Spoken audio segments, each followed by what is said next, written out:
C'est fait, on va vous applaudir. Justement, dans les trois nommés, un jeune apprenti, il a 18 ans, il s'appelle Hugo Wentz, il a décroché le titre de meilleur apprenti de France en 2015 dans la catégorie réparation motocycle. Il travaille avec son mentor, entre guillemets, au Racer Garage, un établissement spécialisé dans la réparation et la préparation de machines vintage à Fouléronne. Vous l'applaudissez, c'est le premier nommé dans cette catégorie, Hugo Wentz.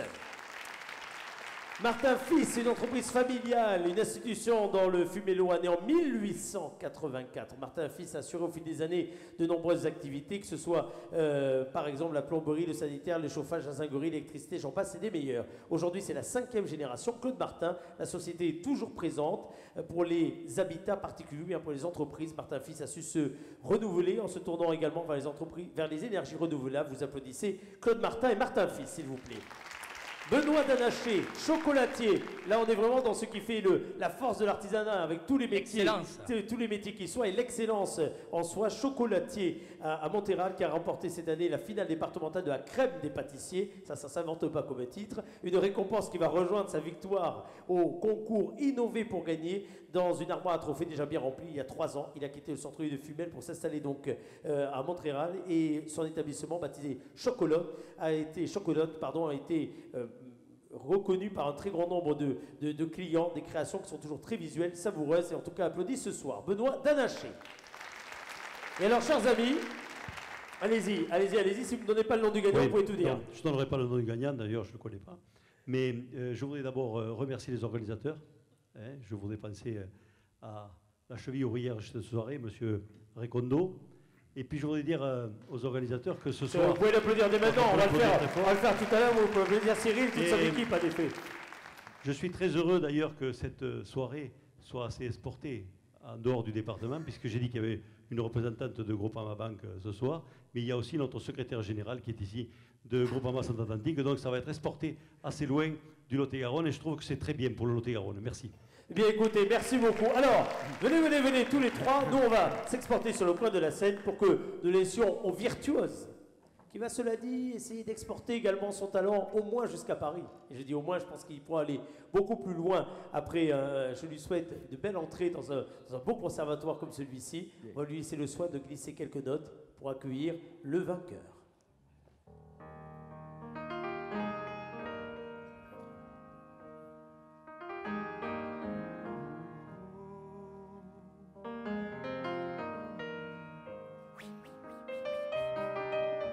Papa va te lire l'histoire, mon chéri. Papa va te lire l'histoire. La belle histoire de la famille Martin. La famille Martin habite Montréal. Hein? C'est où Montréal? J'en sais rien, moi, c'est Montréal. Personne ne sait où c'est Montréal. Il n'y a que ceux qui y habitent qui savent où c'est. Tu sais que tu es arrivé à Montréal quand tu y arrives, c'est tout. Mais on s'en fout, mon chéri. C'est un conte, c'est une histoire que je te raconte. Si ça se trouve, Montréal, ça n'existe même pas, quoi, tu vois. C'est dans les livres, quoi, chéri. Hein? Ben oui, non, mais il faut avoir... Non, chéri. On s'en fout. On dit Fumel. Fumel. La famille Martin habite Fumel. Fumel, quand même, tu connais? Putain, Fumel. Si, bah, Fumel, si, Fumel. Fumel, attends, il y avait... Ah,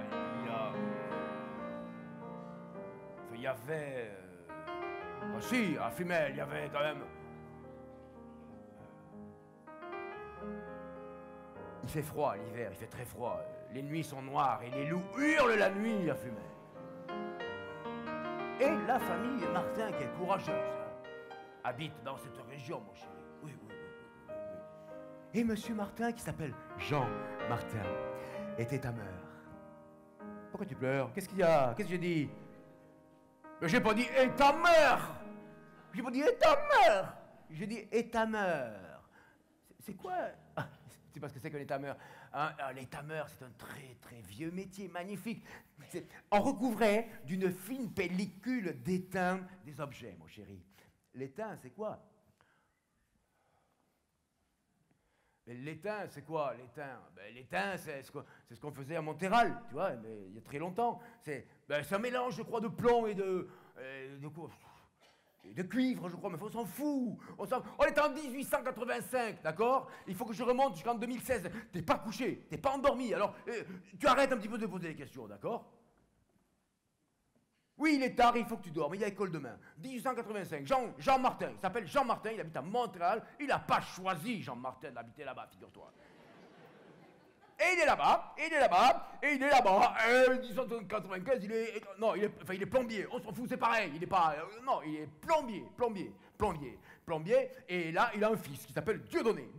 Pourquoi il l'appelle Dieudonné? Ben parce que c'est Dieu qui lui a donné. Pierre Monterral a dit, il n'y a pas le choix, de prénom, quoi. Il prend celui qui arrive, c'est Dieudonné, et il est déjà content que ce soit Dieudonné, ça aurait pu être n'importe quoi, tu vois. Mais s'il faut que je remonte jusqu'en 2016, t'imagines? Mais un petit peu, mais c'est des générations de plombiers, de zingueurs, et Dieudonné. Mais tellement il est malin, Dieudonné, c'est qu'il se dit, je vais être plombier, zingueur, et comme moi, je vais pas vivre toute ma vie, tu vois, longtemps comme ça. Il y a des jeunes qui vont venir, puis je veux des enfants, puis ils auront des enfants, puis ils feront des magasins, puis ils seront plombiers, zingueurs, puis après ils ont une boutique de bricolage, et après ils feront des... Voilà. C'était la famille Martin. Hein? Il faut que tu dormes, chérie, il faut que tu dormes. Il faut que tu dormes maintenant. Ah non, une autre histoire, c'est pas possible. Hein? Laquelle? Celle qui est après? Ah non. Non. À moins qu'elle soit très courte. Hein? Si elle est très courte, Ah non. C'est la famille Dionis fait du vélo.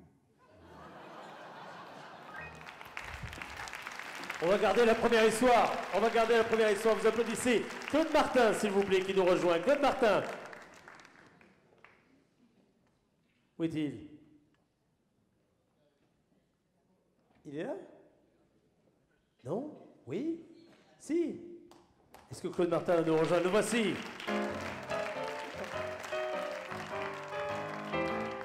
Bonsoir à vous. Avant que vous ne soyez récompensés par ces acteurs de l'économie de proximité qui sont présentés tout à l'heure, prenez le micro, je vous en prie, on va développer un tout petit peu cette belle histoire familiale. Combien aujourd'hui de personnes, de collaborateurs travaillent à l'entreprise? Aujourd'hui, nous sommes 23 salariés à l'entreprise. 23 salariés. Alors, c'est une belle aventure, on l'a entendu au travers du portrait, là, hein, finalement, qui vous a été fait par Jean-Pierre. Une belle aventure qui a traversé, mine de rien, de véritables révolutions économiques. Oui, on est dans un secteur un petit peu défavorisé parce que toutes les industries lourdes qui avaient dans le Fumellois historiquement ont disparu ou pratiquement disparu. Et donc nous sommes un petit peu des combattants effrénés et durables, puisqu'on va sur les énergies durables maintenant. Mais c'est vrai que c'est un petit peu dur, mais bon, on se lève tous les matins et on fonce tous les matins pour aller travailler. Alors tout à l'heure, j'ai parlé de pas mal d'activités que l'entreprise familiale avait assurées au fil des ans. C'est aussi un gage d'innovation, de capacité à se remettre en question, à analyser des marchés, à apprendre d'autres savoir-faire, parce qu'il y a beaucoup de savoir-faire manuels, par définition, qui ont été appris, beaucoup de savoir-faire techniques. C'est un joli, c'est un joli exemple d'un artisanat qui s'est mêlé tradition et modernité. C'est-à-dire conserver évidemment ce qui fait l'essence même de l'entreprise, mais sans cesse apporter de l'innovation. C'est bien parce que trop souvent on réduit l'artisanat à l'image d'Épinal, très traditionnel, alors que là vous avez la preuve même dans votre entreprise, en vous tournant vers les énergies renouvelables et votre savoir-faire, que vous avez souvent de l'anticipation dans le domaine économique et dans le domaine technique surtout. C'est clair, c'est-à-dire qu'à partir de savoir-faire, nous on suit les énergies et on contribue à avoir les meilleurs matériaux, quoi.